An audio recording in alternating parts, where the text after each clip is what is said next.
우리가 사는 이 세상에는 많은 소리들이 있습니다. 듣기 좋은 아름다운 음악 소리가 있는가 하면 시끄러워서 도저히 듣기 힘든 소음도 있습니다. 우리가 생활하기에 필요한 꼭 들어야 할 소리가 있는가 하면 전혀 나와는 관계가 없는 쓸데없는 소리도 있습니다. 그래서 우리는 내가 필요로 하는 소리를 가려서 들어야 합니다. 그런데 문제는 어떤 소리가 내게 유익하고 필요한 소리인지 구분하기가 힘들다는 거예요. 각종 많은 정보와 소리들 가운데 꼭 들어야 할 것들은 그냥 지나치고 못 듣는 경우도 있고, 듣기 싫은데도 자꾸 들려서 신경이 쓰이는 경우도 있습니다. 오늘은 우리가 살아가면서 꼭 들어야 할 소리가 무엇인지에 대해 말씀을 준비했습니다. 분명히 내가 들을 수 있는 소리인데도 지나치고 흘려보내서는 안 되는 소리에 대해서 말씀을 드리려고 합니다. 결론부터 말씀을 드리자면은 우리가 절대로 놓쳐버려서는 안 되는 소리가 있는데 그것은 지혜의 소리라는 겁니다. 그런데 왜 많은 사람들이 그 지혜의 소리를 외면할까요? 그 이유가 무엇일까요? 인간의 지적인 수준과 문화생활 수준이 눈부시게 높아졌습니다. 넉넉한 예금 잔고, 으리으리한 고급 아파트, 번쩍거리는 외제 자가용, 각종 명품, 눈부신 학벌, 탄탄한 인맥 등등. 예전에는 억대 부자라는 말이 있었지만 요즘은 억대 재산으로서는 수도권에서 전셋집 하나도 얻을 수 없을 만큼 엄청난 돈이 도는 풍요로운 세상입니다. 그럼에도 사람들이 바보들의 풍요에 익숙해지고 세상이 어리석은 자들의 낙원으로 변질되어 가고 지식과 물질이 풍요로워졌지만 그럴수록 우리는 세상이 온통 도가니처럼 추하게 들끓는 이유는 악한 본성에 젖어 사는 사람들이 참 지혜를 거부하고 지혜의 부름에 더 이상 귀를 기울이지 않기 때문입니다. 어리석은 자는 근본적으로 여호와 경외하기를 거부하는 자입니다. 그러므로 그는 여호와 경외를 기초로 한 지혜의 훈계에 동의하지 않고 오히려 그 훈계를 업신여깁니다. 지혜는 공공하게 그에게 훈계를 외치지만 그가 지혜를 찾지 않으므로 후에 지혜가 절실히 필요하여 찾을 때 그는 결코 지혜를 발견할 수 없게 될 것입니다. 이제 오늘 본문 잠언의 말씀을 살펴봅니다. 잠언서는 일찍이 이스라엘의 삶의 경험이 많은 어른들이 젊은이들에게 어떻게 살아가는 것이 지혜로운 삶인지를 가르쳐주는 말씀이에요. 우리식으로 한다면 지혜를 가르치는 격언집이라고 할 수 있습니다. 성경에서 말하는 지혜를 어떻게 정의할 수 있을까요? 지혜는 우리의 일상적인 삶 속에서 살아내야 할 올바른 삶의 방식이라고 할 수 있습니다. 어떻게 보면은 잠언서의 주된 가르침은 겉으로 보았을 때 세상적인 성공을 위한 처세술과 크게 다르지 않다는 인상을 주기도 합니다. 실제 잠언서의 가르침들은 당시 고대 근동의 다른 지혜 문헌들의 가르침들과 상당히 유사하기도 합니다. 그러나 잠언서의 특별함은 이 세상 속에서 우리가 갖추고 배워야 할 지혜의 근본이 하나님께 있다는 가르침에 있어요. 잠언의 지혜는 우리가 당장 차지해야 할 유익과 세상적인 이익을 위해 선택적으로 활용할 수 있는 처세술이 아니라 어떤 상황에서도 우리가 반드시 지켜내야 할 영원한 삶의 진리를 우리에게 전해주고 있는 겁니다. 그러나 우리는 많은 경우 내가 듣고자 하는 것만 들으려고 하는 것은 아닙니까? 지혜는 길거리와 광장과 시끄러운 길목에서 크게 소리를 높입니다. 사람이 지혜를 따르지 않는 것은 지혜를 듣지 못해서가 아니라 미련한 마음으로 고집 피우고 자기 마음대로 행하기 때문입니다. 사람들은 지혜를 알고 싶어도 알 수 없다고 생각하며 지혜를 저 멀리 은밀한 곳에 숨겨진 것이라고 여깁니다. 오늘 본문의 앞부분의 상황이 그것을 잘 보여주고 있습니다. 20절부터 23절 말씀 다시 한번 자세히 볼까요? 지혜가 길거리에서 부르며 광장에서 소리를 높이며 시끄러운 길목에서 소리를 지르며 성문 어귀와 성중에서 그 소리를 발하여 이르되 너희 어리석은 자들은 어리석음을 좋아하며 거만한 자들은 거만을 기뻐하며 미련한 자들은 지식을 미워하니 어느 때까지 하겠느냐. 나의 책망을 듣고 돌이키라. 보라, 내가 나의 영을 너희에게 부어주며 내 말을 너희에게 보이리라.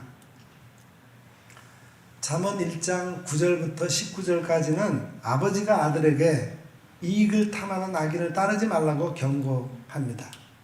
이제 오늘 본문 잠언 1장 20절 23절에서는 지혜가 의인화된 여성으로 등장해서 사람들에게 나의 책망을 듣고 돌이키라 이렇게 경고합니다.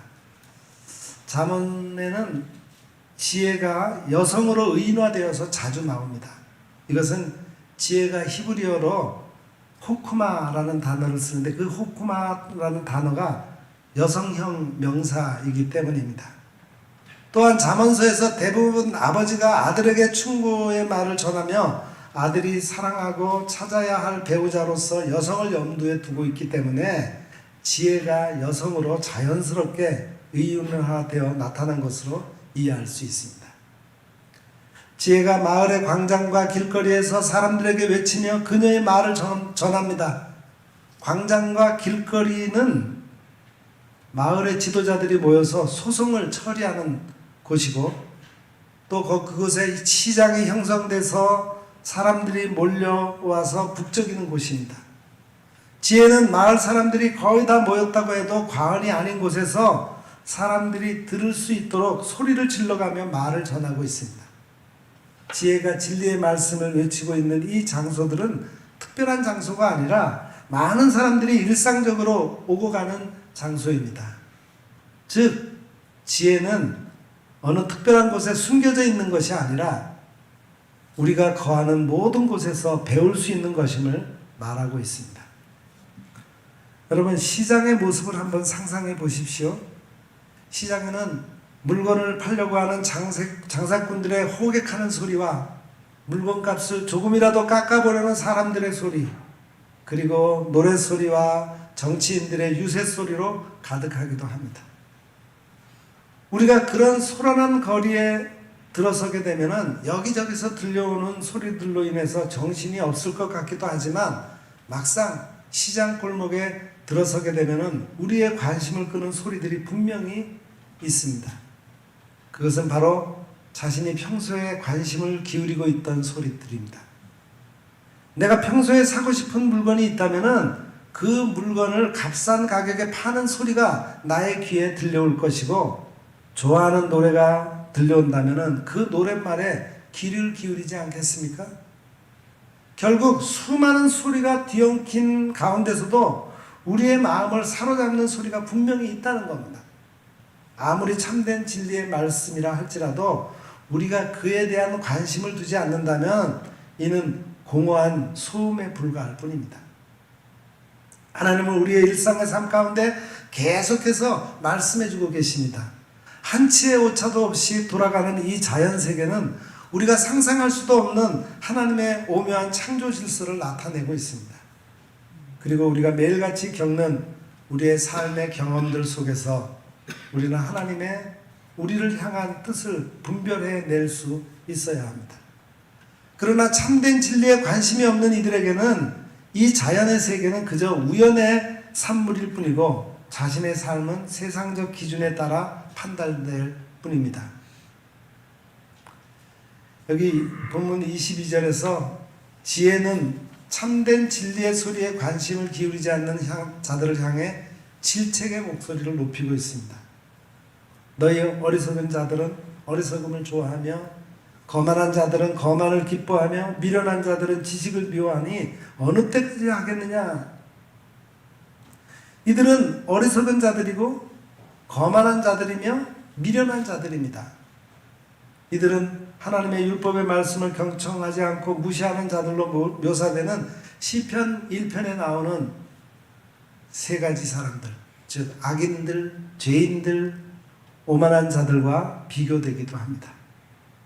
성경을 보면은 이들의 어리석은 모습은 각기 좋아하다와 기뻐하다 그리고 싫어하다라는 동사로 표현되고 있습니다. 바로 하나님 보시기에 지혜로운 모습으로 살아가는가 아니면 한없이 어리석은 모습으로 살아가는가는 바로 우리가 무엇을 좋아하고 기뻐하는가 그리고 무엇을 싫어하는가에 달려있다는 겁니다. 여러분들은 무엇에 마음을 두고 계시고 무엇을 쫓으면서 살아가고 있습니까? 우리는 정말로 구해야 할 것을 구하고 쫓아야 할 것을 쫓으며 살아가고 있습니까? 23절에서 지혜는 우리가 행해야 할 것을 말하고 있습니다. 나의 책망을 듣고 돌이키라. 보라, 내가 나의 영을 너희에게 부어주며 내 말을 너희에게 보이리라. 먼저 우리는 지혜의 책망을 듣고 돌이켜야 됩니다. 여기 돌이키라고 번역된 히브리어 단어는 슈브라고 하는 단어를 쓰고 있어요. 이 슈브는 걸어가던 길의 방향을 다른 방향으로 완전히 바꾸어 버리는 것을 말합니다. 적당히 타협해서 살짝 길을 트는 것이 아니라 가던 길을 과감히 멈추고 하나님이 원하시는 대로 나의 삶의 방향을 완전히 조정하는 것이 슈브이고 이것이 곧 회개입니다. 우리가 어리석고 잘못된 길에서 들어설 수는 있습니다. 그럼에도 여전히 우리에게 소망이 있는 이유는 바로 하나님은 항상 우리가 죄의 길에서 돌아설 기회를 주시기 때문입니다. 그렇게 하나님께로 돌아설 때 하나님은 그분의 영을 우리에게 부어주시고 하나님의 말씀을 우리에게 보여주실 것이라고 약속하십니다. 여기서 영어로 번역된 히브리어 단어는 루아흐라고 하는 단어인데 이것은 보통 바람을 의미합니다. 바람은 눈에 보이지는 않지만 분명히 존재하고 때로는 커다란 건물을 무너뜨릴 만큼 엄청난 힘을 발휘하기도 합니다. 에스겔 36장 26절 27절은 그 하나님의 영이 우리 가운데 임할 때 우리가 하나님의 명령대로 살게 될 것이라고 말씀하고 있습니다. 그리고 예수님께서도 보혜사 성령을 통해 예수님의 가르침들을 생각나게 하실 것이라고 말씀하셨습니다. 즉 하나님의 영은 우리가 하나님의 말씀대로 살게 하는 놀라운 능력이 됩니다. 이렇게 영과 말씀은 긴밀히 연결되어 있고 또 잠언서에서는 지혜가 또한 이와 연관되어 있습니다.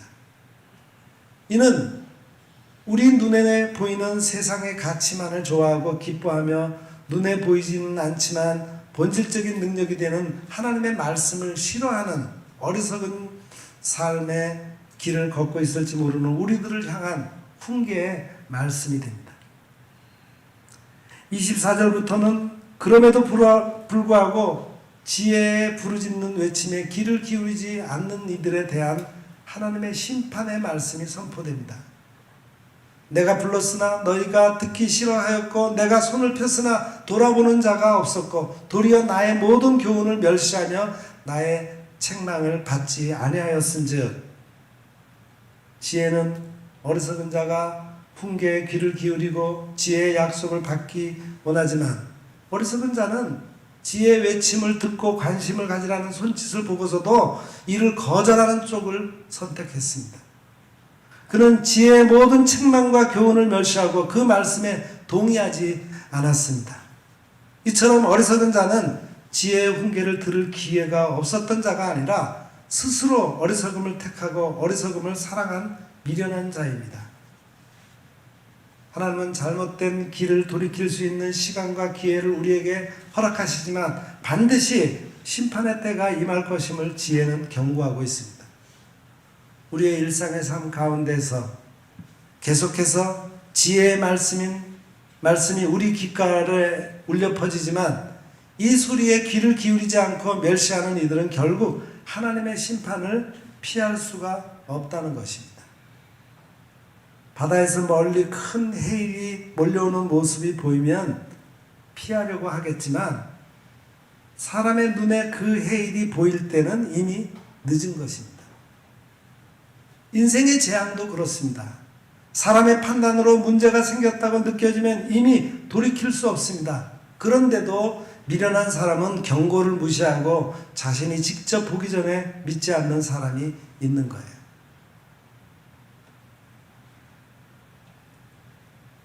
그래서 26절부터 31절에 이렇게 말씀하고 있습니다.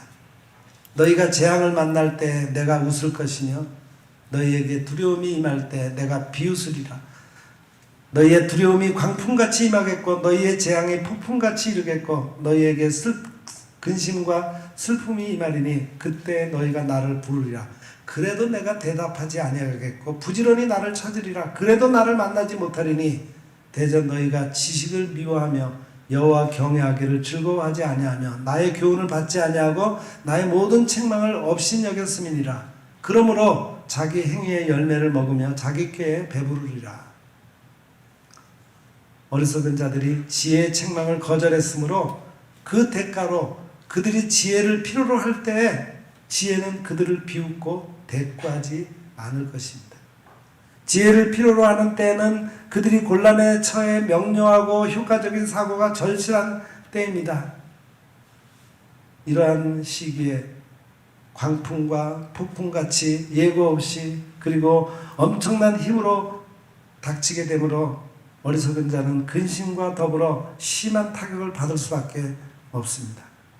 이때 지혜는 그들에게 닥친 재앙을 보고 비웃을 뿐 어떤 조치도 취하지 않을 것입니다.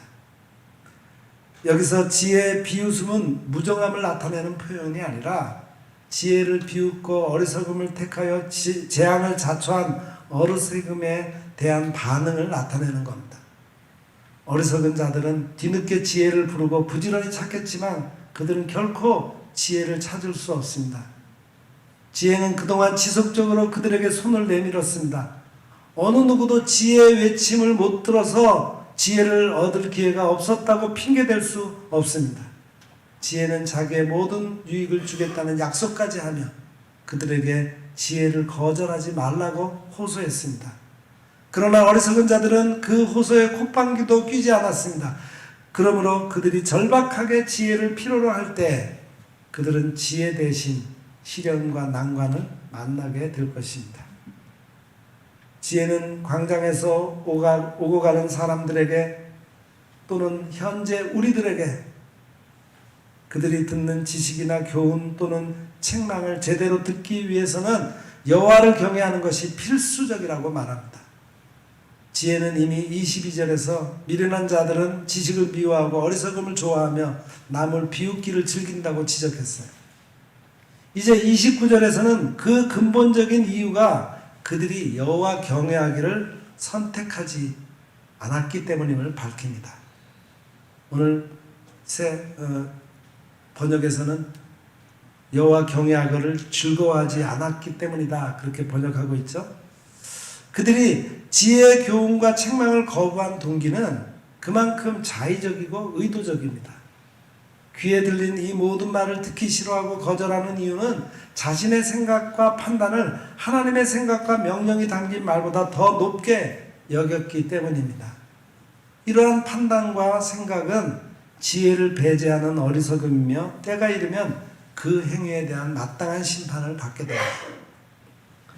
26절부터 28절에서 볼 수 있듯이 이 심판은 재앙과 두려움이라는 단어로 표현됩니다. 우리는 어느 누구도 영원히 살 수 있는 존재가 아니기 때문에 죽음과 그 이후의 심판을 피해갈 수 없습니다. 사람들은 어리석게도 이 죽음과 심판의 때가 되어서야 이를 깨닫게 되고 재앙의 때를 맞이했을 때 그의 마음은 두려움으로 가득하게 됩니다. 죽음과 심판의 때가 되어서야 하나님께 부르짖고 하나님을 찾아봐야 하나님은 대답하지 않으시고 자신을 만나지 못할 것이라고 말씀하십니다. 지혜가 소리 높여 어리석은 자를 향해 부르짖었을 때 이를 경멸하고 무시했던 것처럼 하나님은 어리석은 자의 소리를 듣지 않으시겠다는 것입니다. 하나님은 매일같이 지혜의 말씀을 전해주시고 우리를 사랑하시는 그 마음으로 기다리시고 인내하시지만 그 기다림의 시간은 영원하지 않습니다. 그러기에 우리의 삶 가운데서 지혜의 외침에 귀를 기울이고 하나님이 기뻐하시는 길로 돌이켜야 할 때는 바로 지금인 것입니다. 하나님의 말씀에 귀를 막고 사는 것은 하나님께 등을 돌리고 사는 것과 다름이 없습니다. 지식이 넘치고 과학기술의 발달로 풍요가 넘치는 세상이 하나님 없이 거만한 자세로 살아가는 죄인들에게 마치 낙원처럼 보이겠지만 조금만 더 정직한 눈으로 이 도가니 같은 세상을 보면은 곳곳에 죽음의 그림자가 드리워져 있습니다. 이제 오늘 본문의 결론입니다. 32절 33절 말씀입니다. 어리석은 자의 태보는 자기를 죽이며 미련한 자의 안일은 자기를 멸망시키려니와 오직 내 말을 듣는 자는 평안히 살며 재앙의 두려움이 없이 안전하리라. 아멘. 여기 퇴보라는 것은 되돌아가는 것을 뜻합니다. 여기서는 악한 본성으로 되돌아감을 말합니다. 안일은 악한 본성 그 상태에서 그냥 편안함을 누리려는 영적 게으름을 의미합니다. 어리석은 자들의 태보나 안일은 당장은 어떤 문제도 없어 보일지 몰라도 결국은 죽음과 멸망의 종착지에 도달하고 맙니다. 그러나 주님께로부터 오는 지혜의 소리를 듣는 자, 즉 그 지혜의 교훈을 듣고 그것을 전인적으로 받아들이고 실천하는 자는 참된 평안과 안전함 속에 살게 될 것을 말씀합니다. 우리 인간의 본성은 참된 안전함, 안정감을 누리고 싶어 합니다. 그런데 죄의 습성을 안고 사는 인생은 이 세상에서 자꾸 안정감을 찾으려고 하는 유혹을 뿌리치지 못하고 있습니다. 그래서 더 가지려고 욕심내고 더 업적을 쌓으려고 욕심내고 더 지식을 추구하려고 욕심내고 더 높은 곳에 올라가려고 욕심내는지도 모르겠습니다. 그러나 그 방법으로는 결코 참된 지혜를, 참된 안정감을 만날 수 없습니다. 참된 안정감은 세상의 가치 안에 존재하지 않기 때문이며 오직 하나님 안에만 존재하기 때문입니다. 그것을 얻는 방법은 결론의 말씀처럼 주님으로부터 오는 지혜의 교훈을 받아들이고 구체적으로 실행할 때에만 가능해집니다. 오늘도 지혜의 소리에 귀를 기울여 우리가 주님으로부터 어떠한 용서와 은혜를 입은 존재인지를 깊이 인식하고 주님의 은혜와 용서를 다른 이에게 실천함으로 그 속에서 따라오는 주님의 평안과 안전함을 매 순간 경험하실 수 있기를 소원합니다. 잠언에 경고된 어리석은 자의 형벌은 그들의 악행에서 초래된 자연적인 결과입니다. 지혜를 거부하는 행동은 하나님으로부터 등을 돌리는 교만과 배교이며 변화를 두려워하여 자기 안일과 만족에 머무는 행위입니다. 책망을 업신여겨 받아들이지 않고 책망받을 행동을 계속하는 것이 그 당시 내 눈에는 지혜롭게 보일 수는 있으나 그것은 착각입니다. 돌이키지 않는다면 그것이 초래하는 결과를 피할 수가 없습니다. 그 결과는 멸망이며 불안이며 재앙입니다. 그러나 지혜를 듣는 자는 하나님의 보호 속에 안전과 평안을 누립니다. 순종할 때 인생길을 평안하고 안전하게 걸어갈 수 있습니다. 지혜의 말씀이 들릴 때 즉각 순종해야 됩니다. 순종할 때 재앙을 피해갈 수 있습니다. 항상 자신을 말씀에 비추어 보는 것, 이것이 바로 우리가 평안하고 안전하게 인생길을 가는 방법입니다. 하나님의 지혜의 말씀에 귀를 기울이고 그 뜻대로 산 이들은 죽음과 심판 앞에서도 그 이후에 새로운 삶에 대한 확신을 갖고 두려움 없이 살아갈 수 있습니다. 잠깐의 만족을 주는 세상적인 처세가 아니라 우리를 영원히 살게 하시는 하나님의 지혜에 귀를 기울이며 살아가는 성도님들이 다 되시기를 소원합니다. 제가 전임 전도사 시절에 경험한 것입니다. 둘째가 태어났을 때의 일인데 그 당시 저는 하루 종일 하루에 7가정에서 평균 10가정 그 사이 신방을 하고 다니던 터라 집에 돌아오면은 피곤해서 골아 떨어졌습니다. 그런데 신기한 것이 아기가 밤새 그렇게 울었다는데 저는 그 소리를 하나도 듣지 못하고 대신 새벽 기도에 가려고 맞춰 놓았던 자명송 소리는 잘 듣고 일어나는 것입니다. 반대로 제 아내는 그렇게 피곤해도 아기의 울음소리를 잘 들어서 아기가 울기만 하면은 일어나서 아기를 보살피고 그랬어요. 그런데 정작 새벽 기도를 알리는 자명종 소리는 우리 아내는 잘 듣지 못했다고 합니다. 사람은 저마다 자기가 관심 갖는 소리, 자기가 좋아하는 소리를 듣기 마련입니다. 여러분, 우리 모두 하나님을 사랑하고 하나님을 정말 좋아하기에 하나님의 지혜의 소리를 들음으로 평안과 안전 가운데 살아가시기를 기원합니다. 기도하겠습니다.